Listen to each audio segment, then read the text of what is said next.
All right, football fans, welcome. In today's explainer, we're actually going to look right past those roaring crowds of the FIFA World Cup to uncover the cold, calculated chess match that's really happening down on the pitch. We're breaking this entire showdown down from a coach's perspective. Because while the attackers get all the glory, it's really those rigorous defensive tactics that actually win tournaments. The beautiful game unleashed. The source material really paints this vivid picture of an absolutely electric atmosphere, right? You've got a stadium just bursting with energy, roaring with every single touch of the ball. But think about it from a tactical standpoint. A coach has to figure out how to manage this massive emotional tidal wave. These players step onto the pitch and they're hit with a literal wall of sound. So how do you even handle that? Well, elite managers will actually often deploy a high press in those first 10 minutes, basically just to harness that raw adrenaline, before finally signaling the team to settle back into a structured, highly disciplined defensive block. So unleashing the beautiful game isn't just about passion. It's really about weaponizing that intense stadium energy. All right, moving on to Section 1, welcome to the biggest stage. Millions of fans are watching every moment. Literally, from the referee's very first whistle, the whole world is just captivated. But here's a super fascinating reality about all that pressure. Coaches know that under the microscope of millions of fans, a player's field of vision can actually narrow. It's all that adrenaline. That's exactly why defensive lines and team shapes just have to be drilled right into muscle memory. When the psychological pressure hits its absolute peak out there, players don't have time to overthink it. The defensive structure has to hold completely automatically.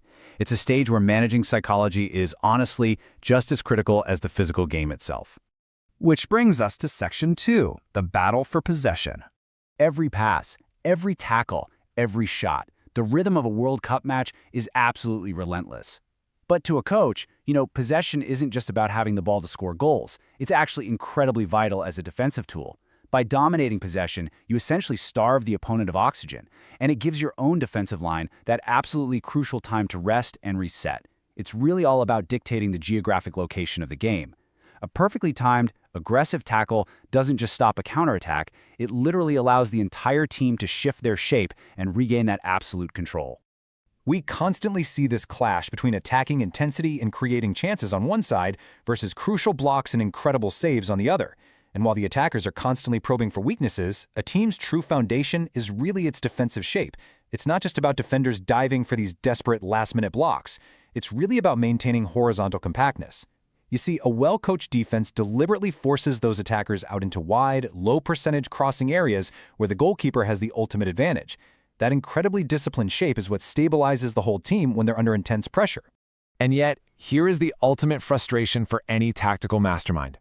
A single moment of brilliance can make history. Think about it. You can spend weeks drilling a flawless, airtight defensive zone, maintaining perfect compactness, only for some striker to unleash a 30-yard volley that simply defies physics. It's the unpredictable variable that keeps managers awake at night for sure. Players are constantly balancing that strict team strategy with the freedom to just seize that one historic moment, completely rewriting the tactical script in the blink of an eye. Okay, Section 3, Magic and Decisive Moments.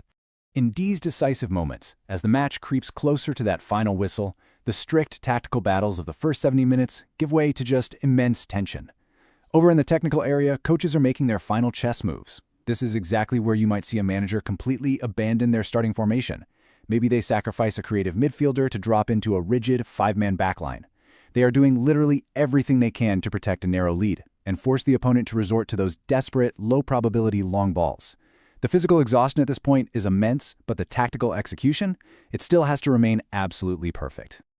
Passion, drama, excitement. It's the beautiful friction of the World Cup. What we're really witnessing here is the unstoppable force of raw attacking emotion colliding with the immovable object of elite defensive strategy. It's this unscripted, mathematically unpredictable collision. The flawless execution of defensive tactics going right up against pure, unbridled offensive pressure, it creates a kind of sporting drama that simply cannot be replicated anywhere else. Which leaves us with the ultimate question. Who will emerge victorious today? Will it be the team with the flawless defensive discipline, or the one that just embraces the chaos to find that moment of pure magic? We've explored the massive psychological weight of the global audience, the strategic use of possession, and of course, that intense chess match of late-game tactical shifts. So now, as the clock ticks down, watch closely. Let's see which manager's strategy truly holds up under the ultimate pressure. Enjoy the beautiful game, everyone.